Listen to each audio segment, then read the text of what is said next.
Assalamualaikum warahmatullahi wabarakatuh. Halo, konnichiwa, annyeonghaseyo. Kami dari kelompok Singasari. Nah, jadi kita ngapain nih? Ngapain ya? Di presentasi lah. Yang ngapain lagi? Oke, aku akan mempresentasikan tentang sejarah berdirinya Kerajaan Singasari. Sebelum itu, kita perkenalkan diri dulu. Lupa. Nah, sebelum masuk ke inti materi, kita sebaiknya perkenalan diri terlebih dahulu nih. Aku, Kela Putri Tanasabila dari absen 15. Aku Latifah Zahra dari absen 18. Aku Naklisha Tari Ahza dari absen 26. Aku Fatma Agustina dari absen 10. Nah, tanpa berlama-lama, langsung aja nih kita masuk ke materi yang pertama yang akan dijelaskan oleh Fatma. Oke, aku akan menjelaskan tentang sejarah berdirinya Kerajaan Singasari. Nama awal Kerajaan Singasari yaitu Tumapel, yang lahir karena keinginan Ken Arok untuk memperistri Ken Dedes, yang pada saat itu merupakan istri dari Tunggal Amatung. Karena keinginan Ken Arok tersebut membuat ia membunuh Tunggal Amatung, sehingga ia dinobatkan menjadi Aku Tumapel yang pada saat itu dan memperistri Ken Dedes, yang kemudian Ken Arok menyerang Kediri dengan para bantuan Brahmana. Kemenangan Ken Arok tersebut menandakan bahwa lahirnya kerajaan baru yaitu Singasari, yang dengan gelar Sri Rangga Rajasa Sang Arwama Bumi, yang pada saat itu merupakan raja pertama dari Kerajaan Singasari. Kerajaan Singasari yang nantinya akan melahirkan bangsa-bangsa baru, yaitu bangsa Rajasa dan bangsa Geridra, yang nantinya akan menguasai Pulau Jawa. Nah, tadi kan sudah dijelasin nih mengenai sejarah dirinya kerajaan.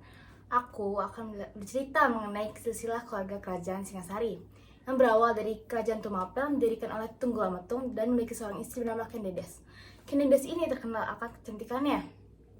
Maka dari itu, Ken Arok sendiri yang merupakan prajurit dari Kerajaan Tumapel ini menyukai Ken Dedes. Sebenarnya Ken Arok ini merupakan anak dari seorang petani yang dibuang dan diasuh oleh seorang pencuri bernama Lembong. Kemudian ia bertualang hingga dewasa menjadi pencuri, pemerkosa, hingga penjahat. Nah, setelah itu ia bertemu nih dengan Dahyang Logawe. Dahyang Logawe ini adalah sang Brahmana dan memberikan pekerjaan kepada Ken Arok ini sebagai bawahan dari Singasari. Singkat cerita, Ken Arok kan menyukai Ken Dedes nih. Nah, maka dari itu ia tuh ingin bertekad untuk memiliki Ken Dedes sepenuhnya. Maka dari itu ia membunuh Tunggal Amatung dengan keris Empu Gandring. Setelah dibunuh, Ken Arok ini naik tahta menjadi raja pertama dari Kerajaan Singasari pada tahun 1222. Saat ini Ken Arok, Ken Dedes tengah mengandung 7 bulan dan lahir diberi nama Anusapati. Sebelumnya, Ken Arok ini memiliki seorang istri bernama Ken Umang. Nah, pada saat dewasa, Anusapati mengetahui nih kekejaman Ken Arok. Maka dari itu, Anusapati ini membunuh Ken Arok dengan menyuruh Ki Pengalasan dengan membunuhnya menggunakan keris Empu Gandring. Setelah dibunuh, Anusapati naik tahta menjadi raja kerajaan kedua Singasari pada tahun 1227 hingga 1248. Nah, dari pernikahan Ken Arok dan Ken Umang ini memiliki seorang anak bernama Panjito Jaya. Panjito Jaya mengetahui kekejaman Anusapati yang telah membunuh ayahnya yaitu Ken Arok. Maka dari itu ia balas dendam dong. Nah, balas dendam itu menggunakan dengan membunuh Anusapati dengan keris Empu Gandring. Setelah dibunuh, ia naik tahta menjadi raja kerajaan ketiga di Kerajaan Singasari. Namun, dia menjabat kurang lebih setahun karena pada masa itu terjadi pemberontakan yang dilakukan oleh orang-orang Rajasa dan senior di istananya. Sepeninggalan Toh Jaya dilanjutkan oleh Sri Rangga Wisnuwardana atau kita bisa sebut Ranggauni. Ranggauni sendiri merupakan anak dari Nayasepati dan merupakan cucu dari Ken Dedes serta Tunggametung dengan bantuan Mahesa Cempaka, yaitu cucu dari Ken Arok dan Ken Dedes. Nah, pada masa itu Ranggauni menjabat hingga lahirlah anaknya yang bernama Kertanegara. Ranggauni ini memiliki 2 orang anak bernama Turuk Bali dan Kertanegara. Ketika masa jabatannya Ranggauni telah selesai, ia berikanlah kepada Kertanegara dan melanjutkannya pada masa itu. Kemudian pada masa kerajaan Kertanegara, kehidupan sosial, politik, hingga ekonominya berkembang sangat pesat dan menyebar hingga luas ke Nusantara tersebut. Nah, selanjutnya saya akan membahas tentang letak pusat kerajaan Singasari. Nah, kalian tahu nggak sih kalau letak pusat kerajaan Singasari ini diperkirakan berada di Kecamatan Singasari, Kabupaten Malang, Jawa Timur. Nah, kerajaan ini beribu kota di Tumapel yang kawasannya berada di Kertanegara. Kutaraja. Nah, berdasarkan gambar di atas bisa dilihat bahwa selama masa pemerintahannya kerajaan Singasari ini mencakup banyak wilayah di Indonesia, dimulai dari Bali, Jawa Barat, sebagian dari Kalimantan dan Sumatera hingga kawasan Selat Malaka. Nah, sedikit menambahkan dari berbagai sumber bahwa kerajaan Singasari ini bertahan selama 70 tahun sebelum mengalami keruntuhan. Selanjutnya, di sini ada kehidupan kerajaan Singasari yang akan dibahas oleh Kayla. Nah, di sini aku akan membahas kehidupan politik yang ada di kerajaan Singasari. Yang pertama itu susunan birokrasi kerajaan. Yang pertama ada raja yang memimpin kerajaan. Yang kedua ada Mahamenteri. Yang pertama itu Mahamenteri 1 Hino, Mahamenteri 1 Sirikan, dan Mahamenteri 1 Halu. Yang ketiga itu Menteri Pelaksana. Yang pertama itu Raken Adipati, Raken Demung, dan Raken Kanuruhan. Yang keempat ada Dharma Diaksa Ringkasogata, merupakan pendeta dan juga penjabat yang mengurusi masalah-masalah keagamaan dan juga mendampingi raja. Ia bernama Sang Handara.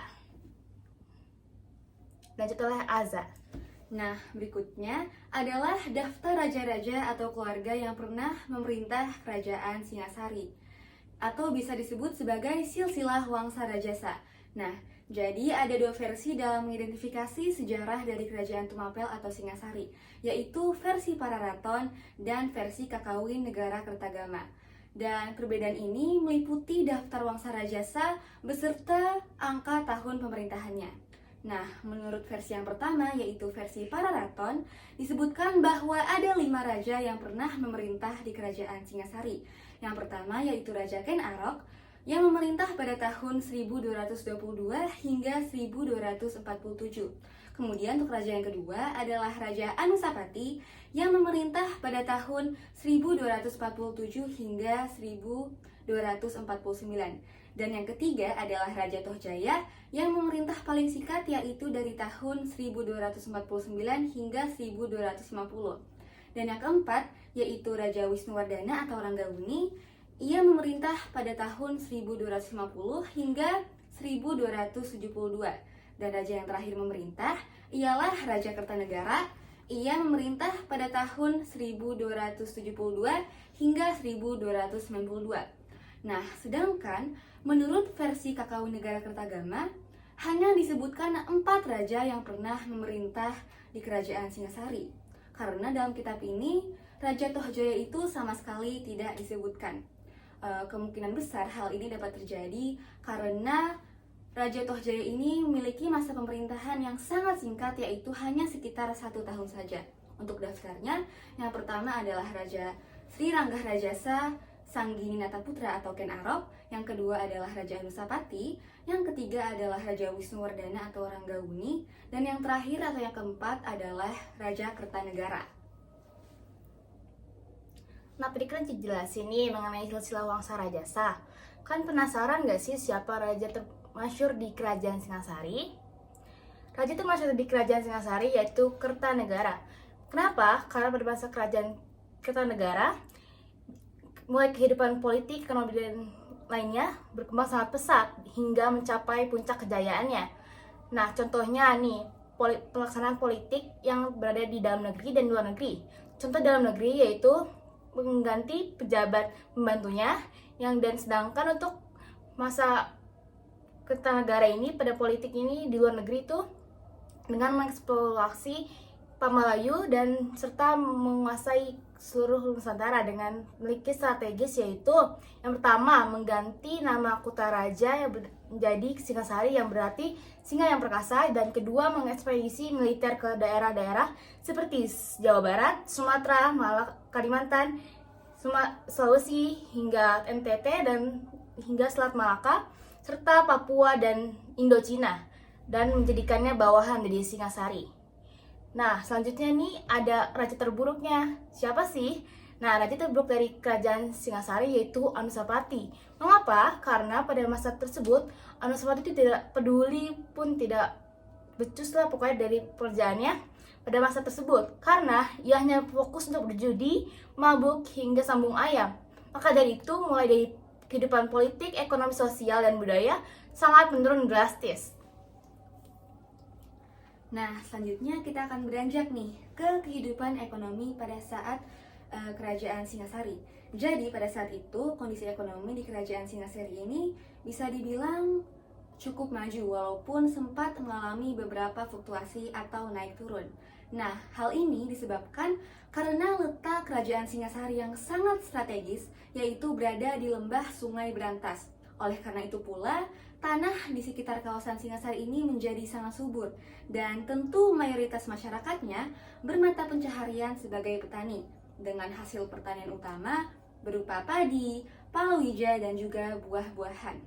Nah, selain sektor pertanian, Sungai Berantas saat itu juga menjadi salah satu lalu lintas perdagangan antar wilayah yang cukup besar bagi kerajaan Singasari.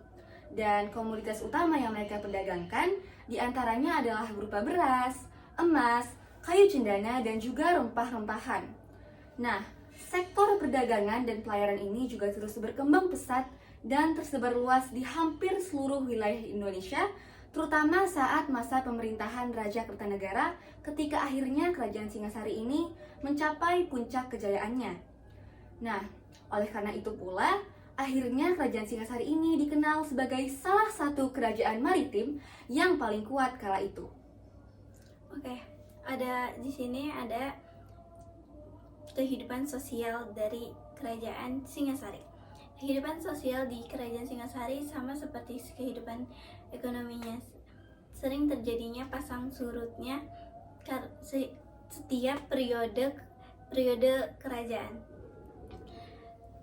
Ketika Ken Arok menjadi raja di Singasari, kerajaan tersebut maju karena adanya budaya lain yang bergabung di wilayah kerajaan Tumapel. Namun, ketika Anusapati yang menjadi raja di kerajaan tersebut, terjadinya penurunan drastis karena tidak adanya kepedulian terhadap kehidupan sosial di kerajaan tersebut. Dan dilanjutkan lagi oleh Kertanegara. Pada saat itu, Raja Kertanegara yang pada saat itu memajukan kembali kerajaan Singasari yang menjadi kerajaan yang lebih baik dan lebih maju daripada itu dari kerajaan sebelumnya. Oke, ada kehidupan agamanya. Kerajaan Singasari yang hidup di abad ke-13 sampai abad 14 awal memiliki beragam agama yang mayoritasnya masyarakat penduduk tersebut memiliki agama Hindu dan Buddha. Raja-raja di Singasari memberi dukungan terhadap agama tersebut. Contohnya seperti Kertanegara yang mendukung agama Hindu hingga membuat kuil dan candi Singasari. Nah, selanjutnya tadi kan teman-teman aku udah ngebahas nih kehidupannya. Nah, yang terakhir aku akan membahas tentang kehidupan kebudayaan.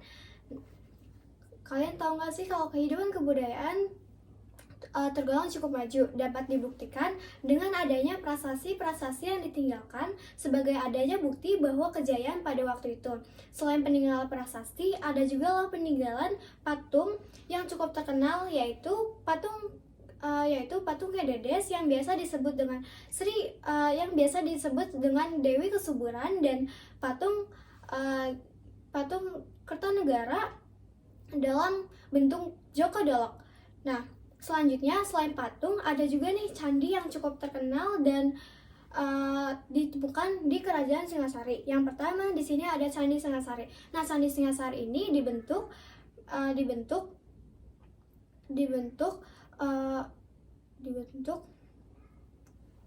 Candi Singasari ini dibentuk oleh Raja Kertanegara karena pengkhianatan dan pengorbanan dan pemberontakan oleh Jaya Katuang. Selanjutnya di sini ada Candi Jago, dan yang ketiga di sini ada Candi Kidal. Selanjutnya ada runtuhnya Kerajaan Singasari. Nah, teman-teman, setelah tadi kita telah mendengar mengenai awal berdirinya Kerajaan Singasari, raja termasyhur dan juga raja terburuknya, hingga kondisi kehidupan Singasari dalam berbagai aspek, maka pada akhirnya kita telah sampai pada akhir cerita dari Kerajaan Singasari, yaitu sejarah runtuhnya Kerajaan Singasari. Nah, ada dua faktor utama yang menjadi penyebab runtuhnya Kerajaan Singasari ini. Yang pertama yaitu faktor internal berupa pemberontakan dari Jaya Katuang, dan yang kedua yaitu faktor eksternal berupa serangan dari bangsa Mongol. Nah, pertama-tama saya akan membahas mengenai pemberontakan dari Jaya Katuang. Jadi, pemberontakan ini itu terjadi pada tahun 1292 ketika masa pemerintahan Raja Kertanegara, Raja Singasari yang terakhir. Dan sebenarnya Jaya Katuang ini adalah keturunan dari Raja Kertajaya, penguasa terakhir dari Kerajaan Kediri yang berhasil dikalahkan oleh Ken Arok dalam Perang Ganter pada tahun 1222. Nah, sebenarnya Kertanegara dan Jaya Katuang ini juga memiliki hubungan kekerabatan karena si Jaya Katuang ini telah menikah dengan adiknya Raja Kertanegara, yaitu Turuk Bali. Namun atas hasutan patihnya, yaitu Arya Wiraja, akhirnya si Jaya Katuang ini bertekad untuk membalas dendam kematian leluhurnya, dan akhirnya ia pun memutuskan untuk menyerang Kerajaan Singasari pada tahun 1292. Dan dalam insiden tersebut, Raja Kertanegara pun terbunuh, dan akhirnya tamatlah pula riwayat dari sejarah Kerajaan Singasari. Kemudian untuk sejarah penyebab runtuhnya Kerajaan Singasari ini yang kedua, yaitu serangan dari bangsa Mongol yang terjadi pada tahun 1281 di bawah perintah Kubilai Khan. Jadi lewat utusannya, ia meminta Singasari untuk mengirimkan seorang pangeran ke Cina sebagai bukti bahwa mereka tunduk kepada kekaisaran Mongol. Akan tetapi, Raja Kertanegara ini menanggapi hal tersebut dengan cara yang provokatif, di mana ia melukai wajah Kubilai Khan dan akhirnya ia menolak untuk tunduk kepada bangsa Mongol. Oleh karena itu pula, akhirnya Kubilai Khan ini merasa tersinggung dan ia memutuskan untuk menyerang Kerajaan Singasari pada tahun 1292 bersamaan dengan pemberontakan dari Jaya Katuang. Nah, belum sampai selesai nih, ada peninggalan dari Kerajaan Singasari. Di sini aku akan membacakan prasasti yang ada di Kerajaan Singasari. Yang pertama itu Mula Manurung. Prasasti ini berisi mengenai nama-nama raja dan tokoh-tokoh yang pernah bekerja di Kerajaan Singasari.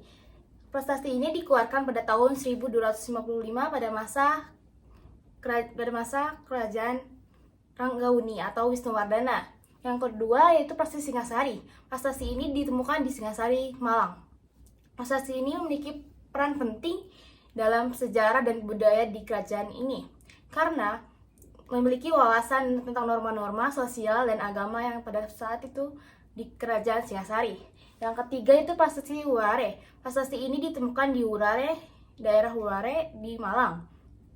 Prasasti ini berisi mengenai bahasa Sanskerta dan ditulis dengan aksara Jawa kuno yang bertarikh 1211 Saka. Dilanjutkan oleh Azza, yaitu tentang kitab. Nah, untuk peninggalan yang selanjutnya adalah peninggalan kitab-kitab dari Kerajaan Singasari.